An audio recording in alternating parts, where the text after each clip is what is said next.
MLA Rajaiah గారిను Kadiyam Srihari గారు convince చేసి ఆ 5,000 ఎకర్స్ను కబ్జా గురి అవుతుంది, దాన్ని డెవలప్ చేద్దాం, టూరిజం స్పాట్గా చేద్దాం.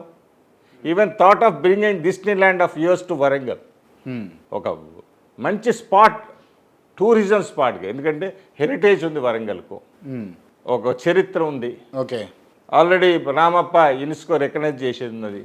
Why don't we make it as a Warangal as a the biggest tourism spot for the India? ఆ ఆలోచనతో ఉన్నాం. ఓకే, చాలా ఇన్ఫ్రాస్ట్రక్చర్ ప్లాన్ చేసాం, ఐటీ కంపెనీస్ ప్లాన్ చేసాం. ఎందుకంటే రోటీ కపడా ఆర్ మకాన్ అన్నారు, మకాన్ బాధ్యత అన్న తీసుకుందాం, అది కూడా మిడిల్ క్లాస్ వాళ్ళకు హౌసింగ్ ప్రాజెక్ట్ కూడా ప్లాన్ చేస్తాం. Okay, cost to cost project కూడా ప్లాన్ చేస్తాం. సో ఎన్నో పైప్లైన్లు ఉండే. సో ఎందుకంటే నేను జాయిన్ అయింది ఆల్మోస్ట్ 1.5 years ఉన్నాం. లాస్ట్ 6 months ఎలక్షన్స్లో ఉండే పీరియడ్ ఉన్నది 1 year, 6 months అర్థం చేసుకుంటే 6 monthsలో. But our thoughts were to develop the Warangal, second city to Telangana. Hyderabad తర్వాత తెలంగాణ సెకండ్ సిటీ కావాలి. ఎట్లయితే బాంబే ఎలా అయితే తయారైందో, బాంబేకు పూణే ఎట్లా తయారైందో, బెంగళూరుకు మైసూర్ ఎలా తయారైందో, హైదరాబాద్కు Warangal is a highly potential area. So దాన్ని తయారు చేయడానికి చాలా ప్రాజెక్ట్స్ ప్లాన్ చేస్తారు. బట్ అంటే ఓకే, కూడా చైర్మన్ మీరు ఉన్నప్పటికీ కూడా చాలామంది రాజకీయ నాయకులు సపోర్ట్ చేయకుండా ఉంటారు కదా, అన్నిటికీ మీరు చెప్పింది చేయాలా అన్న క్వశ్చన్ మార్క్ తోటి రైజ్ చేస్తూ ఉంటారు కదా. అటువంటి నాకైతే ఆ ఇబ్బందులు ఏం రాలేదు. మా ఎమ్మెల్యేలందరూ సహకరించారు.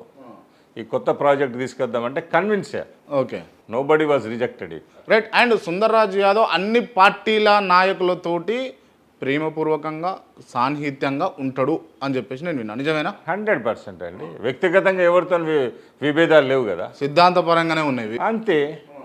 ఇప్పుడు ఎలక్షన్ వచ్చినప్పుడు మనం డిఫర్ కావచ్చు, పాలసీస్ మీద డిఫరెంట్ కావచ్చు, మనం వ్యక్తిగతంగా అయితే అందరం కలిసే ఉంటాం కదా.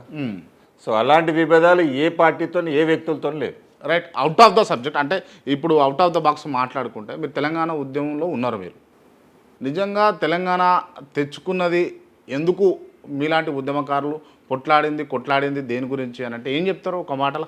మనం ఉద్యమం చేసింది నీళ్లు, నిధులు, ఉద్యోగాల గురించి. నా వరకు వస్తే నా పిల్లలు గ్రాడ్యుయేషన్ చేసి బయటికి పోయే విద్యార్థులకు ఉద్యోగాలు రావాలనే ఉద్దేశంతోనే. ఓకే, నీళ్ళకు ఇబ్బంది జరుగుతుంది, నిధులకు ఇబ్బంది జరుగుతుంది, అది జనరల్ టాపిక్. నా స్వార్థం ఏంటంటే ఇక్కడ వరంగల్ ఉన్న విద్యార్థులు 1000 మంది గ్రాడ్యుయేషన్ చేసి జాబులు రాక ఇబ్బంది పెడుతున్నారు. మన జాబులన్నీ ఆంధ్ర వాళ్ళు కొట్టుకోబోతున్నారు. కాబట్టి వాళ్ళ పక్షాన పోరాడడానికి ఆ కాలేజ్ పిల్లలందరినీ రోడ్డు మీదకి చేసిన పని నేను చేశాను.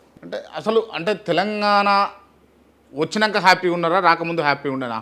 ఇప్పుడున్నటువంటి ఈ పాలన చూస్తుంటే మీకేమనిపించింది compare with KCR and Revanth Reddy? ఇప్పుడు ఒకటి, కొంత మంచి ఉంటుంది, కొంత చెడు ఉంటుంది. సో మంచి ఏంటి అంటే ఊళ్ళకి నీళ్ళు వచ్చినాయి. కేసీఆర్ వ్యక్తిగతంగా థింగ్స్ ఇస్ అప్పటికి ఇప్పటికి చూస్తుంటే అప్పుడు ఎటు చూసినా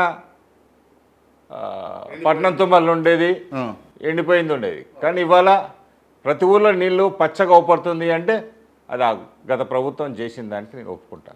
ఓకే.